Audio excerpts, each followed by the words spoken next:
Hello, everyone, and welcome to the Dialogues from Silicon Valley. My name is Vlas Lezen, and I'm Chief Operating Officer at Silicon Valley Innovation Center. Today, we continue our discussions about culture, innovation, and digital transformation in general, and future of work. Today, we have our wonderful guest, Lisa Paredes, who is the often guest in our programs and also a great friend of Silicon Valley Innovation Center. Lisa is the head of product marketing at Beaconforce, Silicon Valley-based startup with the mission to create a work environment that allows people to be the better version of themselves using artificial intelligence and behavioral science. In addition to this, she is the co-founder of a global cultural movement called the Culture Collective. Their mission is to connect, inspire, and empower culture champions all around the world so they can have the tools to make culture a competitive advantage. They have chapters in North America, Latin America, Europe, Asia, New Zealand, and Australia. Lisa, thank you so much for joining us today. Thank you, Vlad, for that amazing introduction, and happy to be here again and be a part of Silicon Valley Innovation Center's amazing programs and initiatives. Yeah, absolutely. Thank you so much for again. Thanks so much for joining us. And honestly, the introduction is not that awesome. It's actually you who's awesome and doing all those wonderful things. Thank you. So let's get started. So as I said in the intro, you're mainly focusing on the culture change and in general how we redefine the work environment, work culture. So what do you think, in your definition, is the future of work? How do you see it? Well, that is a very complex question because for a long time, people thought about the future of work and when robots take over our jobs. But due to the situation today, we need to really look at it more closely and what does it actually mean today. So the future of work are trends that we see in the workplace that are due to technology changes, new generations coming into the workplace, and new needs. Some examples of these are trends like the emergence of the gig economy, remote work, of course, the redesign of jobs and skills, and the increase of the focus on well-being and stress management in the workplace due to an increase of burnout. So with the current crisis, some of these trends have accelerated, and we are seeing new ones as well that have emerged. For example, Gartner 2020 analysis shows that around 48% of employees will likely stay working remotely after the COVID-19 pandemic. But however, the current crisis actually has transformed this concept, and now people talk about the now of work. So not Mhm. anymore the future of work, but the now of work. And I love that notion because when you say future of work, you kind of keep it at a distance and it can drift away out of CEOs' horizons. But the reality is that these trends and these topics need to be focused on, need to have priorities today, not in the future, but right now. So I really like that transformation of the future of work into the now of work. Yeah, it's actually it's really interesting in general, and I think it has been like said a million times that COVID really leapfrogged everyone to the future, and it's also really interesting to see that uh, that kind of crisis just shows how innovation and being proactive in this innovation is essential to your business, pretty much, because a lot of companies are thinking that innovation, especially now, when everyone is kind of cash aware and everyone's trying to preserve their funds, they still think that innovation partially is a nice to have. But I think that Mhm. crisis showed contrary, that if you're not proactively being innovative, there's going to be something, either your competitor or maybe something happening from the outside, such as COVID, that actually going to go and disrupt your business, and you're not going to have any tools available if you're not investing enough in this sort of future of work and that innovation that is in front of you. So I think it's really important that what you notice the how quickly we can see that actually tomorrow becomes today. So I think it's Yeah. really important. It's And about then survival now. It's not yeah, about nice to have anymore. yeah, but like still at the same time, as I said, I think it's really important that even right now, that even when you do the survival, pretty much you're now here at this work, right? So you now already have to scramble with this situation. But I think people need to understand that this is not a one-off event. Yes, it's drastic, yes, it's pronounced, but then at the same time, if you're not proactively investing in the future, if you're not proactively being involved in that future is going to hit you pretty soon, pretty hard. So I think Yeah. that's something that we see over and over again. So how do you think that in general, right? So we're kind of talking about obviously technology. We can talk about general innovation, AI, robots, all those things that you said. But what from about like organizational perspective? How do you think this crisis in general change the way that we organize the teams or we organize our enterprises to be better suited for now and tomorrow? Yeah, well, actually, your comment about this is something that is happening today is actually a good bridge into that question, because now we talk about change and how change is not something that, oh, maybe we're going to change. It's something that you have to change all the time. So companies really need to embrace that reality that change can come anytime, and they need to be ready for it. So today's situation illustrates that how every month, how every week, sometimes in some cities, is different and will bring change.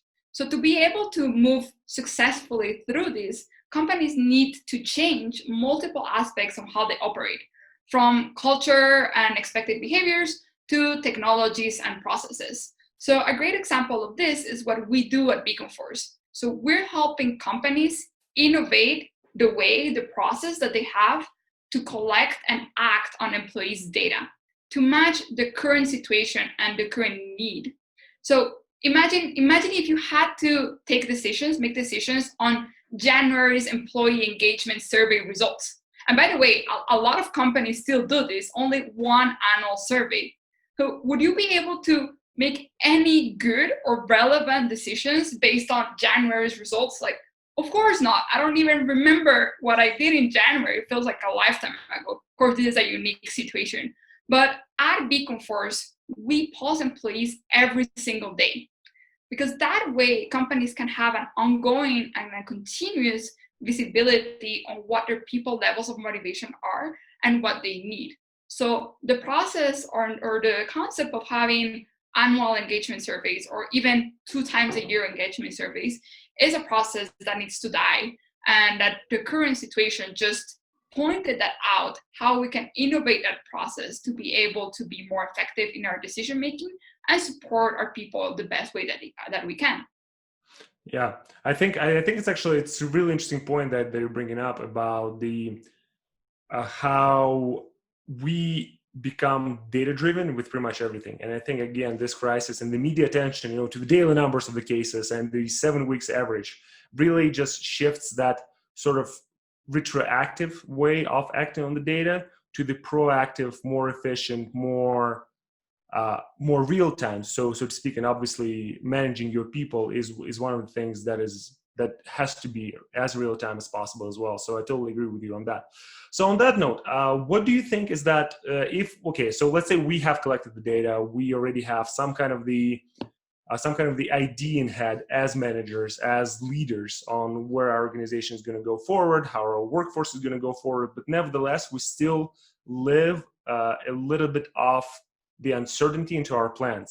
So the question to you is that how do you think that management can prepare their workforce to the changes to come and also prepare them for that uncertainty that is now happening in the world?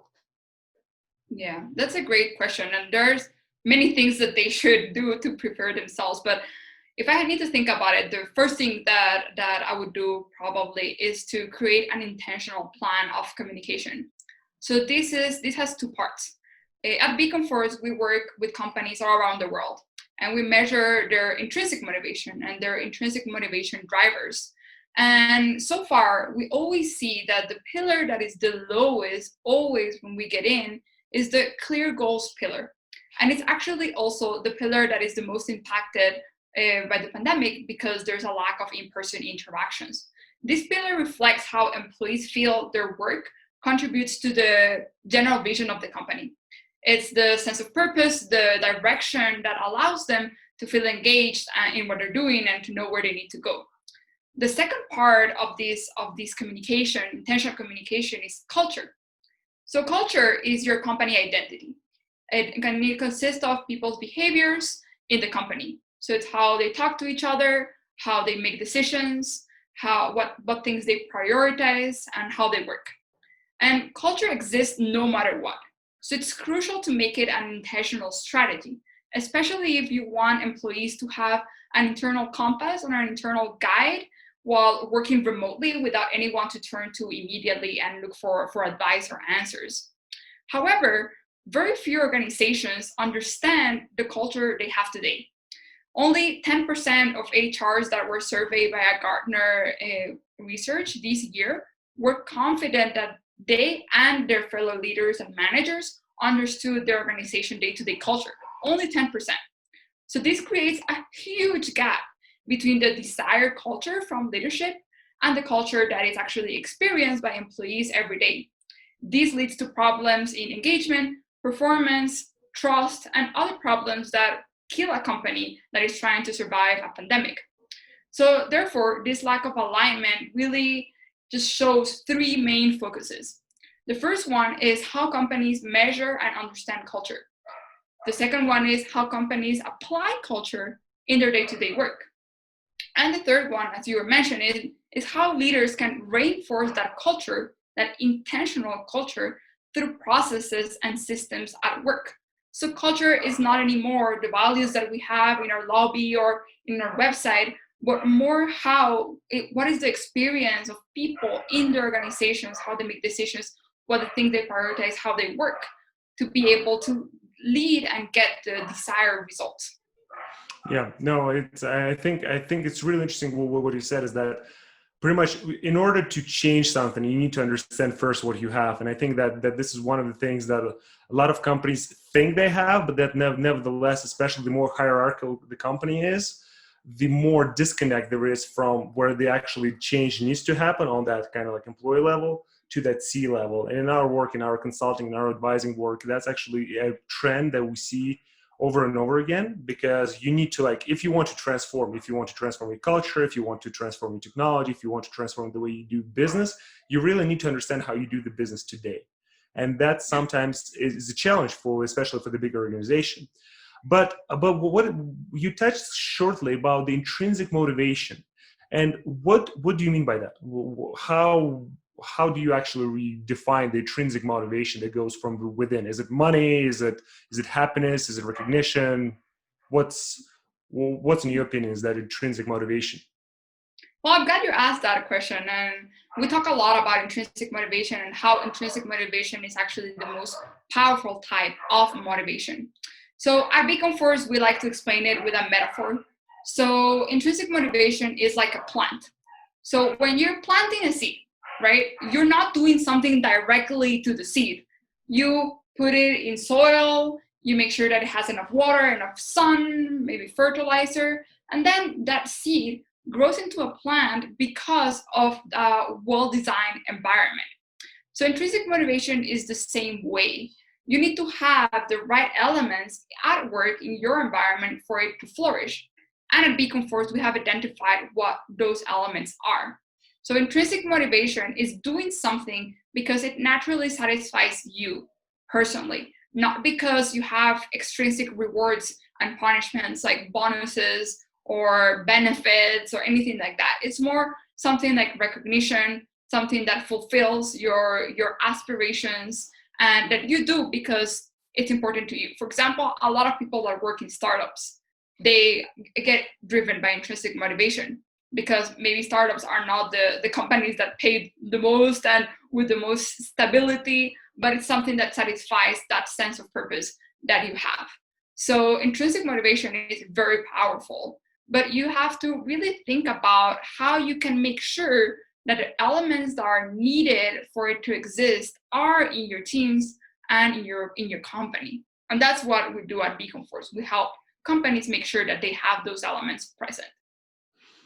Interesting. So in terms of intrinsic motivation, I would think that pretty much every person, more or less, have their own motivation, right? So maybe someone is driven by the change, maybe someone driven by the recognition. So, how would you suggest that companies could actually go and kind of get the pulse of what that most common, maybe intrinsic motivation could be among their employees?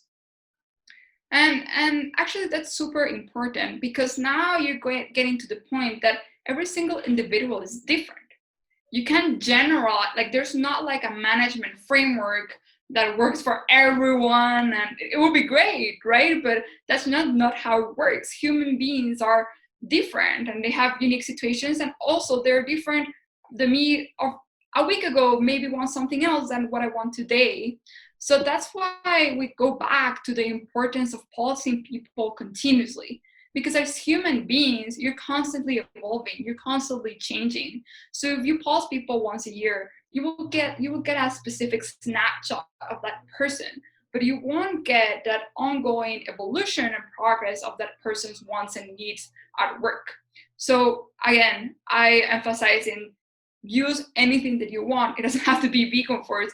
Any technology that allows you to keep close to their employees and just really be able to see how their wants and needs are evolving over time. So you're able to meet them and that way create fulfilling work environments for them. But also that leads to higher performance and better results for your company. Yeah, definitely. It does make sense. Sometimes the best way to actually get the answer is to actually ask, right? Yes, exactly. Exactly. But Well, sometimes you don't know how to ask. it's So true. that's Or what to why ask. we can use technology to facilitate those conversations, not to substitute the conversations. Yeah, absolutely. That definitely makes sense. Well, Lisa, that's all of the time that we have today. It was, as always, a true pleasure to speak with you. Thanks so much for sharing your thoughts, and we'll see you soon during one of our programs. Thanks so much, Lisa. Of course. Thank you for inviting me. Of course. Thanks so much.